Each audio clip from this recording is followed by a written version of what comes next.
Bon, bienvenue à toutes et tous sur cette première session alors qui se décline sous un format webinaire dans le cadre du partenariat de la NDRH Renéen avec April Entreprise.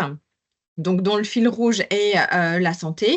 Donc, vous avez aujourd'hui donc une première session qui concerne la maîtrise des frais de santé, comment mieux maîtriser son budget complémentaire santé avec une intervention d'un expert d'April Entreprise sur ce sujet-là. Pour votre information, donc nous aurons deux autres sessions, deux autres formats qui vont se décliner. Nous avons déjà d'ailleurs fait une communication via LinkedIn de mémoire sur les deux autres sessions. Donc le 5 décembre,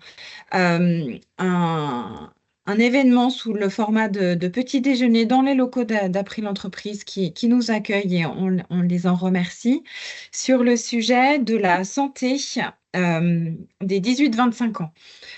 Donc vers une nouvelle culture de la santé sous un format débat autour d'une table ronde et d'experts qui viendront témoigner du sujet à la fois en tant que DRH qui gère ce type de population et un jeune dans cette tranche d'âge qui viendra aussi témoigner de son appréhension du sujet. Et enfin, sur une date qui n'est pas encore fixée, mais qui sera au cours du premier trimestre 2025, une intervention du directeur général d'April Entreprise accompagné d'un préparateur physique sportif sur le sujet de la performance, la santé au cœur plutôt de la performance. Là, sur un format donc débat également, suivi d'un cocktail en fin de journée. Donc, on vous communiquera bien sûr la date quand elle sera fixée et le lieu qui n'est pas encore déterminé à ce jour. Donc, je vous souhaite la bienvenue à tous. Donc, je ne me suis pas présentée, je finis par ça. Donc, moi-même, je suis Christelle Morand, membre du bureau de la NDRH Renéen. Et donc, Adeline Priet, avec qui je travaille sur ce fil rouge et qui va également peut-être rapidement se présenter avant de donner la main et la parole à Monsieur Hénon. Merci Christelle, merci à tous de vous être connectés. Donc on est ravis de participer, en tout cas de vous faire participer aujourd'hui au webinaire pour comment maîtriser votre budget de complémentaire santé. Vous n'êtes pas sans savoir que nous sommes dans un contexte où les coûts liés à la dépense de santé ne font qu'augmenter. Et en tant que DRH, vous jouez un rôle clé pour optimiser ce budget, la gestion de ces dépenses, tout en assurant bien sûr le bien-être de vos collaborateurs. Donc, nous sommes ensemble pendant à peu près 40 minutes pour justement évoquer un petit peu plus en détail ce sujet. Alors, on n'a pas de chat, mais par contre, vous avez la possibilité de poser des questions si vous le souhaitez. Et bien sûr, le support, le webinaire est enregistré, donc nous vous enverrons le support et le lien replay si vous le souhaitez, et également pour les absents qui avaient demandé. Donc, qui sommes-nous? Rapidement, Christelle nous a déjà bien introduit. Donc, moi, je suis responsable clientèle chez April Entreprise et je vais laisser la parole à Alexandre. Bonjour à tous, donc c'est Alexandre, consultant en protection sociale. Je travaille dans les collectifs depuis maintenant 10 ans maintenant. Et oui, le temps passe. J'ai une casquette assurantielle par le passé et maintenant désormais dans le conseil. Donc voilà, il y a beaucoup de choses à dire cette année sur la protection sociale et on est là pour parler de ça. Merci Alexandre. Effectivement, pourquoi vous proposer un webinaire sur ce thème? Ce thème, à cet instant précis, c'est un enjeu majeur pour vous à ce moment-là de l'année. Vous le savez, le contexte de la protection sociale est très inflationniste actuellement. L'an dernier, vous devez vous en souvenir aussi si vous avez bonne mémoire, les indexations ont été tendues, les renouvellements étaient de plus 6% en moyenne pour les complémentaires santé d'entreprise. Et cette année, on s'entend à des renouvellements supérieurs à 8% en moyenne. Donc, il y a vraiment nécessité de vous donner à vous des astuces, des clés pour négocier vos renouvellements cette année. Alors, Adeline, si tu devais résumer cela en 3 objectifs. Alors, le premier objectif, c'est bien sûr vous donner des stratégies concrètes et des solutions innovantes pour maîtriser votre budget. Le deuxième, c'est bien sûr également vous éclairer sur les enjeux de la santé et des acteurs du marché assurantiel. Et pour terminer, on le sait, dans votre to-do list des DRH, vous avez, on va dire, allez, 1%, si tu peux passer à l'autre slide, Alexandre, merci. Vous avez 1% de votre to-do list qui est consacré à la complémentaire santé et au budget prévoyance. Et du coup, on est là aujourd'hui pour parler de ces 1%. Allez, c'est parti, on y va, on a du pain sur la planche. L'idée, c'est de comprendre dans cette première partie rapide comment le budget et les renouvellements complémentaires santé fonctionnent avant de vous donner bien sûr les clés pour en quelque sorte hacker vos renouvellements. Alors là, on vous a posé quelques questions. Malheureusement, le chat ne fonctionne pas. Mais c'était plutôt pour vous mettre dans le bain.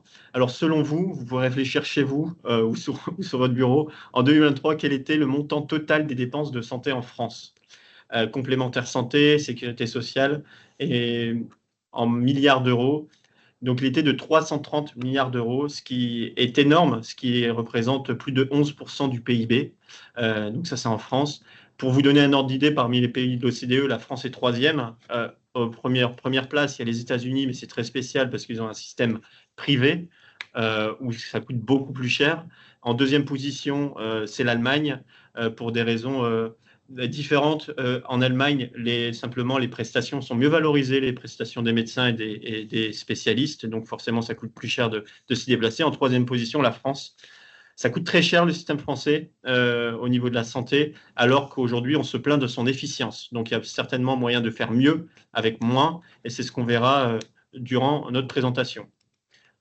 Pareil, réfléchissez, c'est vous. Je vous laisse 5 secondes. Selon vous, en 2023, quel était le montant du déficit de la branche maladie de la sécurité sociale? On vous parle de ces déficits parce qu'il est important de comprendre qu'aujourd'hui, il y a nécessité de responsabiliser sa consommation en santé, ou du moins de la rendre plus efficiente. Je vous les ai laissés assez réfléchir. En 2023, c'était de 11,7 milliards d'euros. Et sachez que ça a bien réduit depuis le Covid, puisque durant les années Covid, on était à 30 milliards d'euros, aux alentours de 30 milliards d'euros, mais que c'est encore bien trop, le déficit est encore bien trop présent. Et selon Thomas Fattom, le directeur général de sécurité de l'assurance maladie, ce chiffre ne va pas décroître en 2024 et risque d'être de la même hauteur en 2025. Donc, il y a urgence d'agir et de trouver des clés pour responsabiliser sa santé. Dernière question, selon vous, quel est le poids du budget social en entreprise? Alors, quand on parle budget social, on intègre bien sûr toutes les ressources allouées à la gestion du personnel, dans ce qui est les salaires, cotisations sociales, avantages sociaux, formation et bien sûr les actions de bien-être au travail. Eh bien, Alexandre, le poids du budget social, c'est le premier poste de dépense, particulièrement dans les entreprises dont le secteur est à forte intensité de main-d'œuvre, donc tout ce qui est distribution, services et industrie. Bien sûr, les entreprises et industries lourdes ou les constructions, on va dire que le poste de budget social passe, on va dire, en deuxième position. Mais il était quand même important, suite à cette dernière question, de se focaliser notamment sur la santé et la prévoyance aujourd'hui. Par rapport à tous ces chiffres, vous comprenez la nécessité aujourd'hui donc de maîtriser votre prime d'assurance. Adeline, pourquoi la prime d'assurance finalement augmente? Alors en fait, chaque année, il y a de nombreux facteurs qu'il faut prendre en compte et qui font évoluer vos prestations de santé. Déjà, pour avoir un équilibre, on en reparlera tout à l'heure, il faut bien avoir l'équilibre entre le volume de vos cotisations et le volume de vos prestations. Là, en 2024, les assureurs estiment un taux pivot moyen d'environ 7%. On va vous expliquer pourquoi. Mais pour contrôler en fait cette évolution, il est primordial bien sûr de savoir quelles sont les dérives. Aujourd'hui, dans votre entreprise, vous avez un effectif donné en 2024. En 2025, estimons que votre effectif ne bouge pas et qu'il consomme exactement la même chose. Sachez qu'en fait, les prestations vont compter un peu plus cher parce qu'il y a ce qu'on appelle dans la santé la dérive. Ce sont des dérives médicales qui créent une inflation sur les coûts. Plusieurs facteurs l'expliquent. Alors, une inflation généralisée au niveau de la santé, tout simplement parce qu'il y a énormément d'actes qui ont été reportés durant les années antérieures, durant les années Covid, et qui sont aujourd'hui en train d'être repositionnés. Et ça transforme des goulots d'étranglement, c'est un mot compliqué à dire, et ce qui crée une inflation généralisée donc sur les coûts, sur les matériaux, au niveau de la santé plus supérieure à l'inflation des biens généraux. Il y a le désengagement de la sécurité sociale, ça a débuté l'année dernière par le dentaire. Cette année, on parle du transport et encore d'autres actes. Tout simplement, vous l'avez vu, le déficit de la sécurité sociale, elle essaye de retrouver l'équilibre et c'est des transferts qui se font directement sur les complémentaires santé. Il y a les négociations également des conventions médicales qui se poursuivent. Elles ont débuté au contact des médecins généralistes, des médecins spécialistes. Là, vous allez voir le tarif de convention évoluer en décembre prochain, qui va passer de 30 € pour les médecins généralistes et de 35 € pour les médecins spécialistes. Vous serez toujours remboursé entièrement par votre sécurité sociale et la complémentaire santé. Simplement, le montant, le tarif va coûter un peu plus cher. Il y a aussi les évolutions réglementaires qui peuvent expliquer ces dérives. Dans ces évolutions réglementaires, on y met notamment le 100% santé, on y revient après sur le 100% santé, ou encore le dispositif Mon Psy, qui a été revalorisé en juin dernier. Ce sont 12 consultations à 50 € entièrement remboursées par les complémentaires santé et la sécurité sociale pour faire face aux pathologies psy qui ont explosé depuis la fin du Covid. Et enfin, je ne sais pas si vous êtes concerné de près ou de loin ou vos salariés, mais il y a la réforme des retraites. L'allongement de la durée du travail fait qu'on travaille plus âgé et que les dépenses de santé, plus on prend de l'âge et plus les dépenses de santé sont importantes. Donc, toutes ces dérives-là font que les assureurs doivent prendre ça en compte dans leur modèle. Cette évolution médicale, comment on l'aperçoit, Adeline, sur le premier semestre 2024?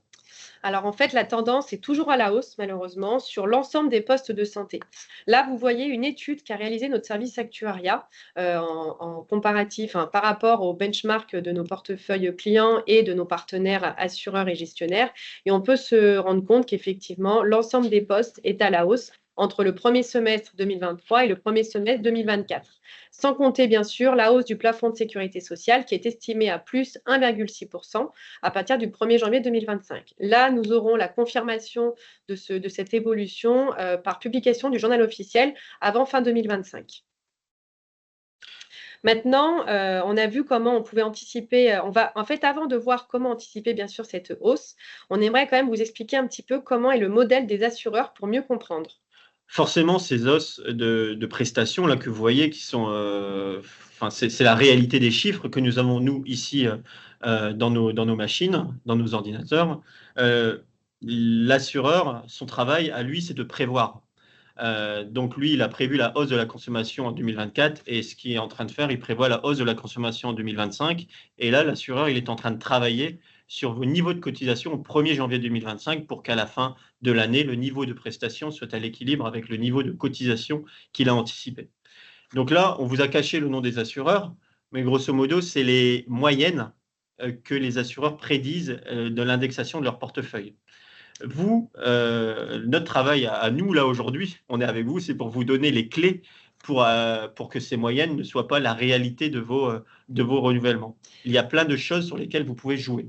D'ailleurs, on va rentrer tout de suite dans le vif du sujet. Donc, on va évoquer ensemble les leviers pour optimiser votre budget. Mais avant ça, un dernier mot, Alexandre, s'il te plaît, est-ce que tu peux nous expliquer quel est le ratio sinistre sur prime? Tout à fait. Donc là, on passe à la deuxième partie. Pour bien comprendre de quoi on va parler et ce sur quoi les éléments sur lesquels vous pouvez jouer, il est important de comprendre cet indicateur. Vous devez certainement le connaître. Si ce n'est pas le cas, n'hésitez pas à nous le dire dans le question-réponse. Je vais rapidement faire un rappel. Ce que cherche l'assureur, c'est un régime à l'équilibre, entre 95% et 100%. Vos régimes de santé sont pilotés via un indicateur phare, donc, qui est le ratio sinistre sur prime.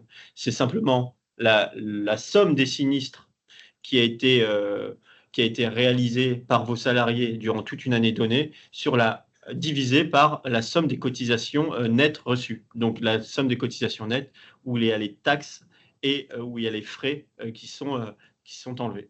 Donc, l'idée pour l'assureur, vraiment à lui, c'est d'être autour de 95-100%. Nous, notre idée, notre vision, c'est également d'être autour de se rapprocher de ce 100%, et c'est ce qu'on va essayer de vous défendre aujourd'hui. Pour vous l'expliquer d'une autre manière, l'assureur aujourd'hui, vous êtes en train de négocier avec votre assureur les niveaux de cotisation pour le 1er janvier 2025, pour que le niveau de vos cotisations soit à l'équilibre avec votre niveau de prestation au 31 décembre 2025. Donc, ça paraît un peu contracyclique. C'est vrai que les assureurs vous disent « Ah, on va mettre plus 8% parce qu'on prévoit que les prestations vont augmenter de 8% en 2025 », et vous vous dites « Ah oui, mais là, on est en novembre 2024 ». Mais en fait, c'est pour prévoir l'année 2025 que réagissent comme ça les assureurs. Il est temps de passer donc finalement à comment essayer de vous donner des clés pour négocier au mieux vos renouvellements en santé avec vos assureurs. Adeline, on a décidé de séparer ça en 3 volets. Donc, tout à fait, Alexandre, merci. On a distingué de différentes astuces qui sont en fait sous 3 volets bien distincts. Alors, attention, ces volets ne sont pas du tout classés par ordre d'importance ni par ordre d'impact, mais il fallait bien choisir par quoi commencer. Donc, le premier volet, c'est comment jouer sur les paramètres de votre régime. Le deuxième volet, on est sur les bons réflexes du bon négociateur vis-à-vis de vos assureurs. Et le dernier volet, on vous expliquera les différents leviers, les différentes astuces en fait pour sensibiliser vos salariés. On va commencer par jouer sur les paramètres de votre régime. Alors, il y en a plusieurs des paramètres. On va tous vous les afficher à l'écran et donner quelques points avec Alexandre. Si tu peux continuer, merci. Donc, vous avez bien sûr les garanties. Il est important de revoir régulièrement vos garanties avec votre courtier ou avec votre assureur, parce que certaines garanties sont plus d'actualité, certaines sont dites inflationnistes, d'autres, comme par exemple la médecine douce, sont de plus en plus demandées par vos salariés. Donc, il faut vraiment refaire un point global sur l'ensemble de vos garanties. Il y a aussi la structure de cotisation. Il est important aussi de prendre en compte la démographie de votre entreprise, parce qu'en fonction de la démographie de votre entreprise, on peut aller sur une structure de cotisation dite solidaire, c'est-à-dire une cotisation famille, ou une structure de cotisation dite isolée, duo-famille, c'est-à-dire que le salarié, en fonction de sa situation personnelle, va choisir de cotiser soit seul, soit en duo avec un enfant ou un conjoint, soit en famille. La structure de votre contrat également est importante. Il y a effectivement différents niveaux de garantie. Vous pouvez aller sur une base obligatoire, mais vous pouvez aussi choisir de créer différentes options. Ce qui est important, ça permet aussi de maîtriser et de piloter votre budget employeur. Alors attention, choisir des fois trop d'options peut aussi vous augmenter les frais de gestion. Vous avez aussi le choix de l'expression de la cotisation. Alors, certaines cotisations sont en euros et d'autres sont exprimées en pourcentage du PMSS. Alexandre, tu peux nous dire pourquoi il est important de privilégier le pourcentage du PMSS? Oui, Adeline, je peux dire pourquoi. Vos taux de cotisation sont exprimés en fonction de cette assiette, le plafond mensuel de la protection sociale qui évolue chaque année.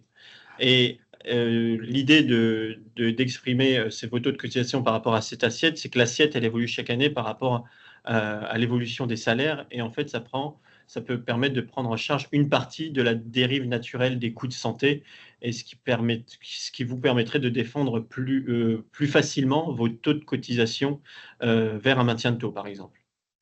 Et pour terminer sur les paramètres de régime, on va faire un focus en fait sur le choix de votre mode de pilotage. En fait, il existe 2 modes de pilotage de vos régimes. Il existe les régimes sur mesure et les régimes dits modulaires. Il est important de prendre quelques minutes sur ce sujet-là. Alexandre, je te laisse la main. Petit focus effectivement sur le mode de pilotage de vos régimes. Chez vous, en tant que RH, vous devez certainement savoir si vous êtes sur un mode de pilotage, ce qu'on appelle chez nous, chez April, un pilotage sur une offre modulaire ou standard. Peut-être vous avez déjà entendu ce terme. Et un autre mode de pilotage, le pilotage sur mesure. L'un comme l'autre mode de pilotage a ses avantages et ses inconvénients. L'idée, c'est vraiment de choisir le mode de pilotage par rapport à la taille de votre entreprise. Dès qu'on est sur des effectifs supérieurs à 100 ou voire 150 salariés, nous, on conseille plutôt d'aller sur un régime sur mesure, parce que sur un régime sur mesure, chaque année, vous pourrez avoir vos résultats, vous pourrez aller très finement dans les garanties que vous souhaitez, négocier avec votre courtier ou directement avec votre assureur. Donc, et vous pourrez aussi adapter la structure de cotisation vraiment finement. En fait, vous pouvez vraiment jouer sur tous les paramètres, ce qui peut être assez plaisant. En revanche, sur les résultats sur mesure, c'est finalement vos salariés, vous, qui êtes acteurs des résultats de votre régime. Vous l'avez vu tout à l'heure, on vous l'a dit tout à l'heure, le ratio de sinistralité, c'est ce qui pilote un peu vos indexations d'une année sur l'autre. Il faut contrôler ce ratio de sinistralité. Donc, si la consommation est importante, eh bien, votre indexation risque d'être importante si vous n'avez pas les clés de négociation avec vos assureurs. C'est pour ça qu'on a mis dans le dernier carré des négociations beaucoup plus rudes avec les assureurs. Imaginons que vous êtes une entreprise inférieure à 100 têtes.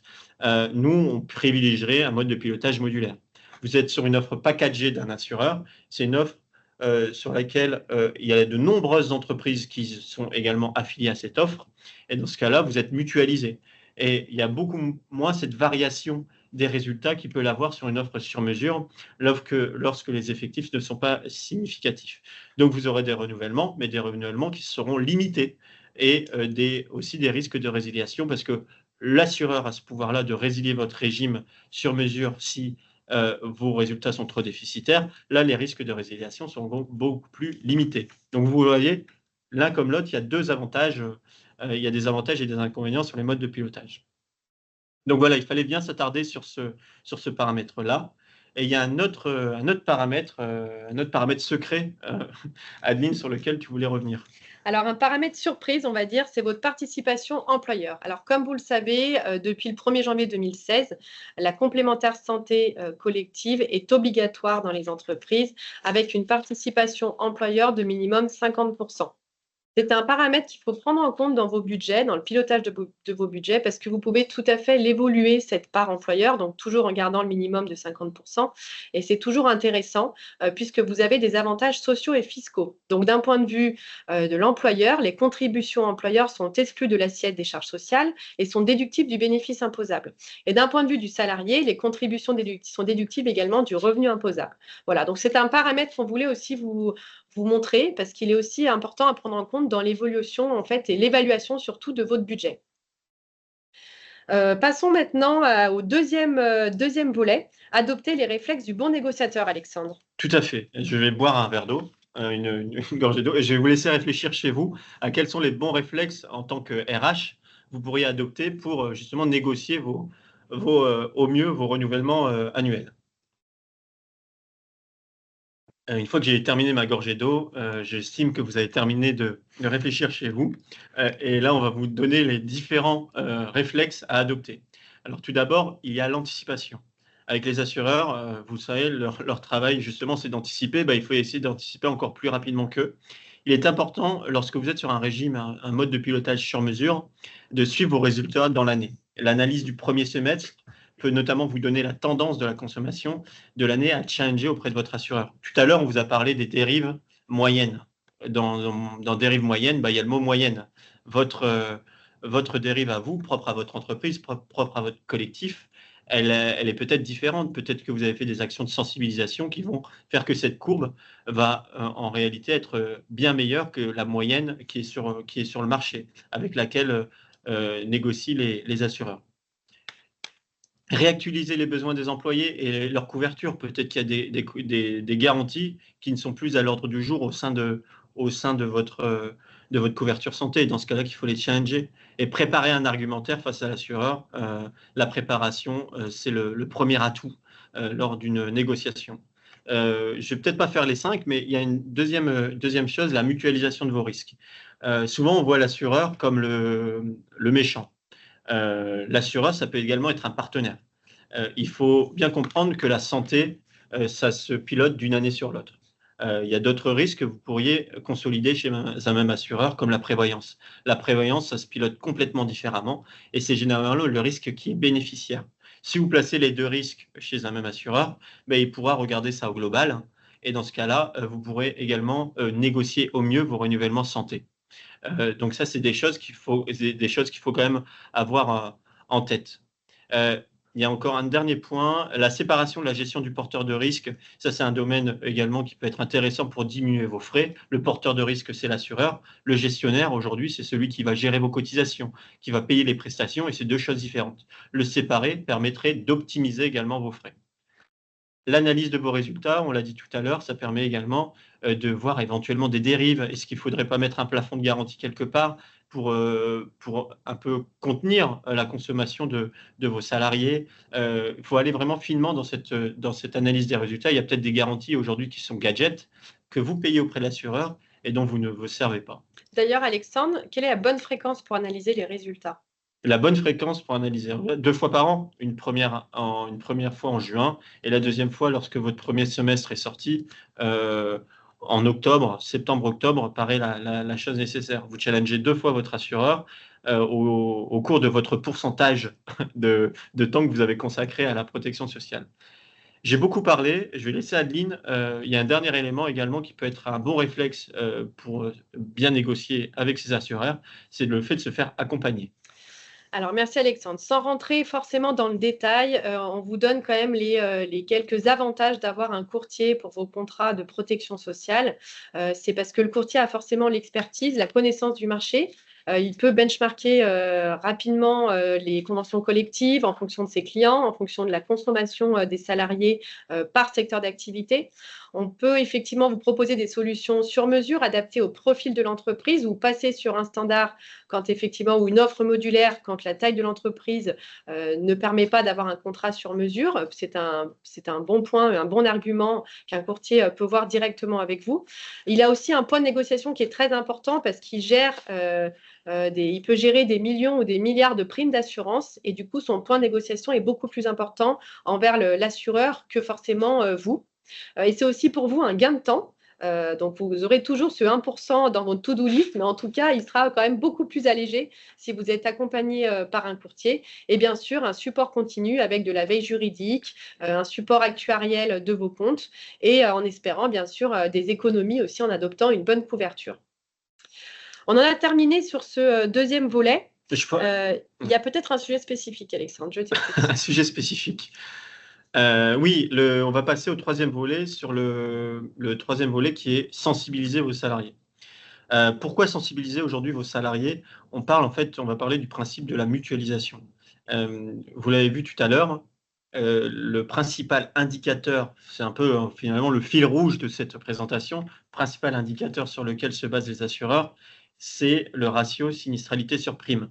Eh bien, en fait, le fait de sensibiliser vos collaborateurs, c'est de jouer sur le numérateur, donc de jouer sur l'élément prestations. Si vous sensibilisez vos salariés sur les prestations, sur comment bien consommer, etc., le volume de prestations pourra se voir amoindri. On ne dit pas qu'il ne faut pas consommer, on dit qu'il y a des bonnes manières de consommer en santé pour diminuer le volume de prestations totales. Donc, c'est important de comprendre ce principe de mutualisation où finalement, chaque salarié est acteur de sa santé et des prestations associées. Au sein d'une entreprise, vous participez tous à une cagnotte commune. Et au sein de cette cagnotte commune, il est important que chaque salarié puisse se responsabiliser. Et pour se responsabiliser, il faut qu'on lui donne les clés. Et pour avoir les clés, il faut qu'on communique auprès des salariés.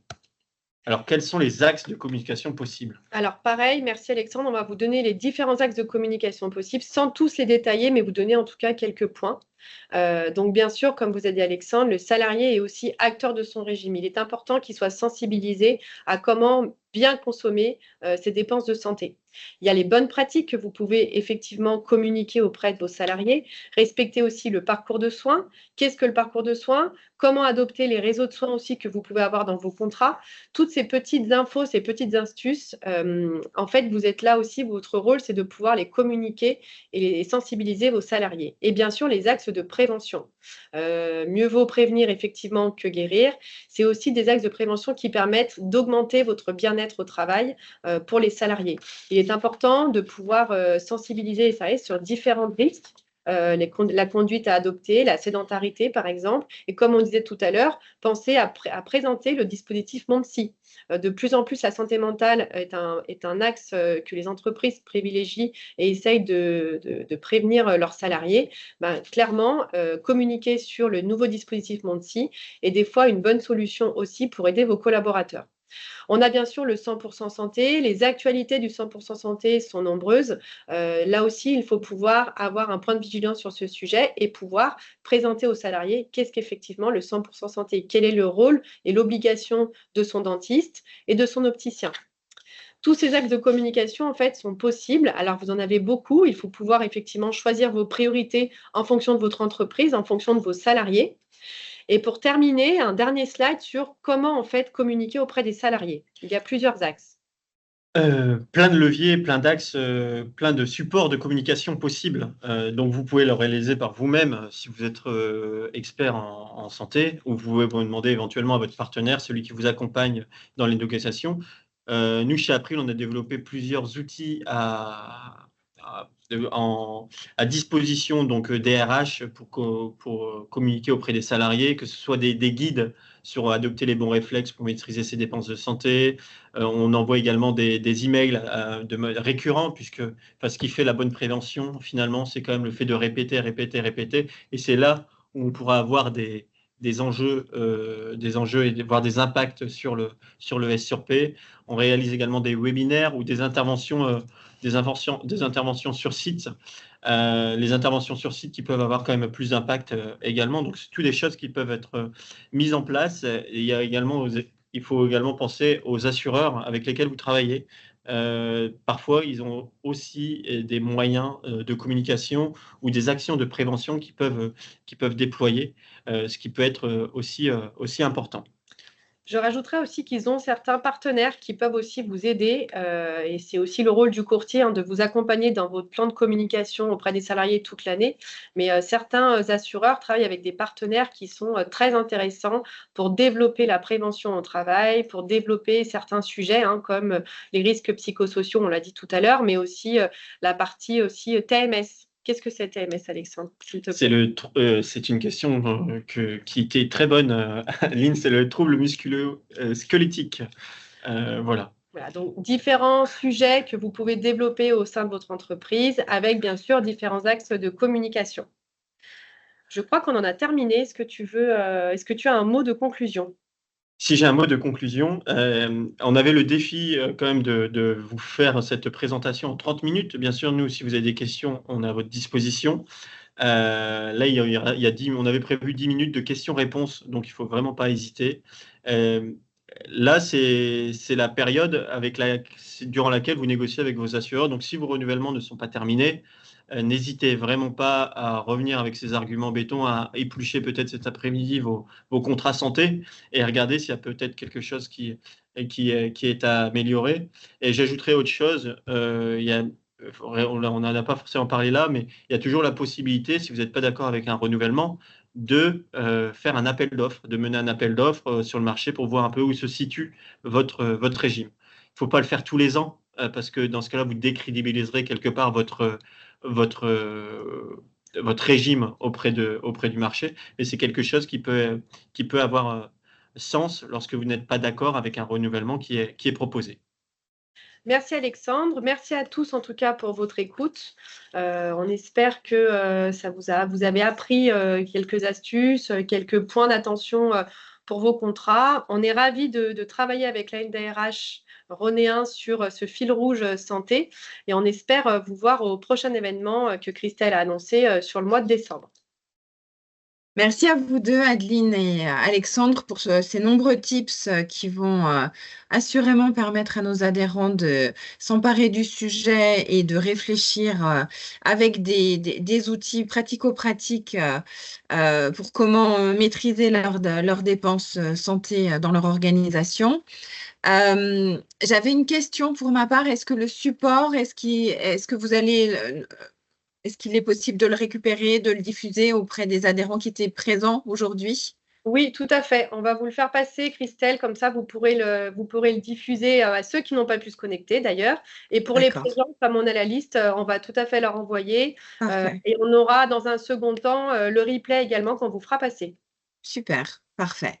Donc comme ça, beaucoup de il y avait beaucoup d'informations qui ont été données, donc ça permettra aussi à nos adhérents de pouvoir reprendre les choses à tête reposée et à la fois sur le support et sur la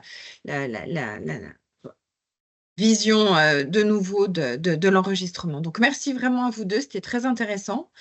Euh, on vous invite donc à suivre nos actualités sur notre partenariat avec April Entreprise et à venir nombreux participer le 5 décembre prochain à ce petit déjeuner sur le sujet de la santé des jeunes et les enjeux liés à ce sujet-là. Je précise que la Fondation April a travaillé en particulier sur ce sujet en rédigeant un livre blanc, hein, si mes souvenirs sont bons, Adeline, c'est ça? Oui. Donc, vous pouvez d'ores et déjà aller consulter sur le site de la Fondation April une synthèse de ce livre blanc pour vous donner un peu une idée des sujets qui seront évoqués et débattus le 5 décembre prochain. Merci, Christelle. Merci à vous deux et bonne journée à tous. Merci beaucoup. Bonne journée, au revoir.